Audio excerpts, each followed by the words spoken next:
His reviews will get you further than the film will ever go. If you give him just a moment of your time, he'll let you know which movies rock, which movies stink, which movies shouldn't have been released. Say hello to Confused Matthew.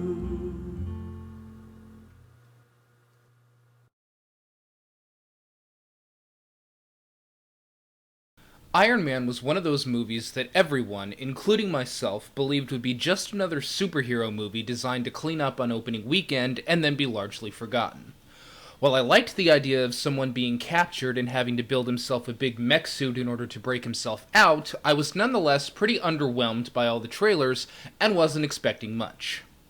Iron Man surprised the hell out of me. By far the best part of Iron Man is Iron Man himself. Most of the joy that comes from watching this film is in watching Stark learn what Iron Man is capable of and who he wants Iron Man to be. The problem, as I saw it, with creating a superhero who covers himself in a portable tank is that the brute force may just overshadow the man inside.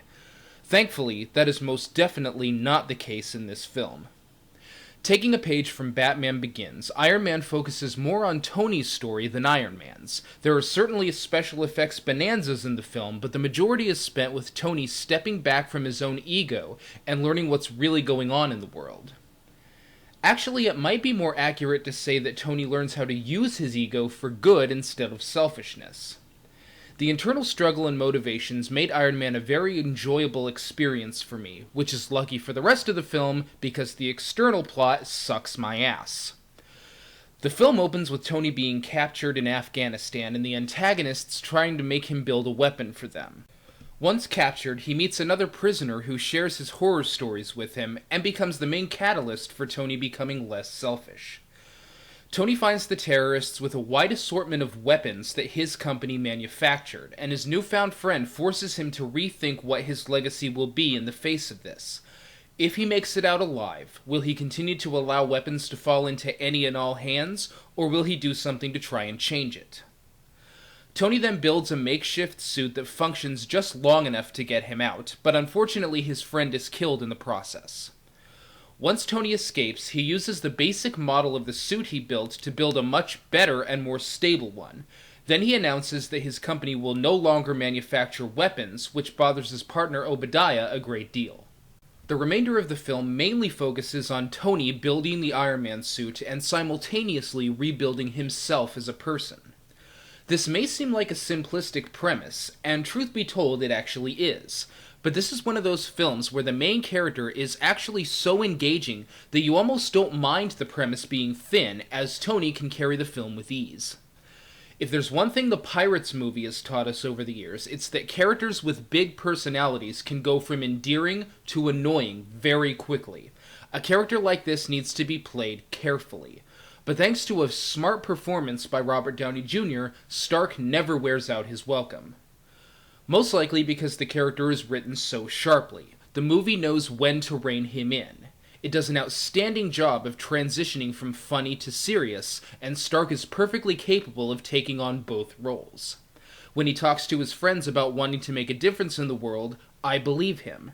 On the other hand, when he makes a witty joke, I can appreciate it without feeling that it betrays his change of heart, something that the follow-up film just couldn't master. As I said earlier, this film takes many of its ideas for its format from an earlier hit, Batman Begins. Both films center around a protagonist essentially building an alter ego from the ground up, and through that experience rebuilding themselves. However, Iron Man provides an aspect in this process that Batman Begins did not. Fun. While Bruce Wayne resorted to trial and error in a very serious fashion, Stark treats the testing of his Iron Man suit as if it were a joyride.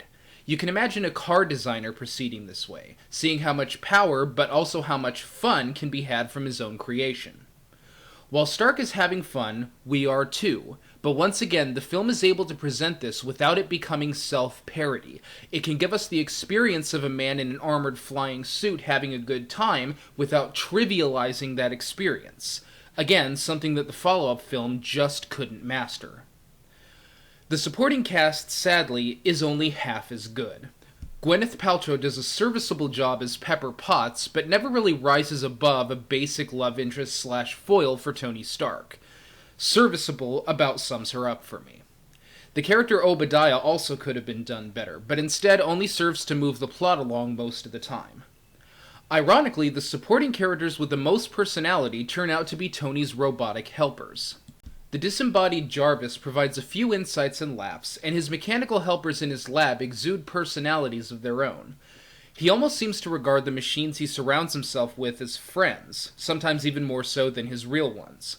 This worked so well that I almost wish they would have explored that even further. However, the film's Achilles' heel lies in its external plot. Unlike Batman Begins, which was able to give us both an exceptional external and internal story, the external aspects of Iron Man just feel unnatural. The whole thing just feels like a setup, like cones on a driving course. It's functional, but not particularly outstanding. The plot can almost be summed up as Tony does stuff, and while it's fun to watch him do that, there isn't much substance to be had here. This is only a mild problem at first, but then you reach the end of the film and the plot holes start coming out of the woodwork. It turns out that Obadiah hired the terrorist group to kill Tony in the first place. So why were they so hard up for Tony to build them a weapon that the man who hired them could give them anyway? One of the terrorists eventually complains that he had paid them trinkets to kill a prince, but isn't that something they could have negotiated when they had Tony, instead of making him build a weapon that they could have negotiated for? Plus, it turns out that Obadiah was supplying them with weapons anyway, so what more do they want? It also just makes you think of the thousands and thousands of easier and more straightforward ways Obadiah could have had Tony killed. Yes, the internal plot sucks ass indeed, and the ending battle between Iron Man and the big lumbering monster Obadiah conjures up is absolutely ridiculous. Having said that, I still liked the movie a lot, which says a great deal about how good the internal stuff is. It would take something that good to make me forget how retarded the external plot is, so congratulations to all the writers. I only wish they would have put as much time and care into the second side of the plot as they did the first. Iron Man is by no means in the same league as the new Batman films. Hell, it is by no means a great film, period. But the entertainment value cannot be denied. The main character is so entertaining that I only wish that the rest of the film had been written as sharply. Maybe I won't be watching this one any more than about once a year, but it's nice to know that it's there whenever I have nothing to do. That's pretty much all I feel I can say about this one. Good times, good times.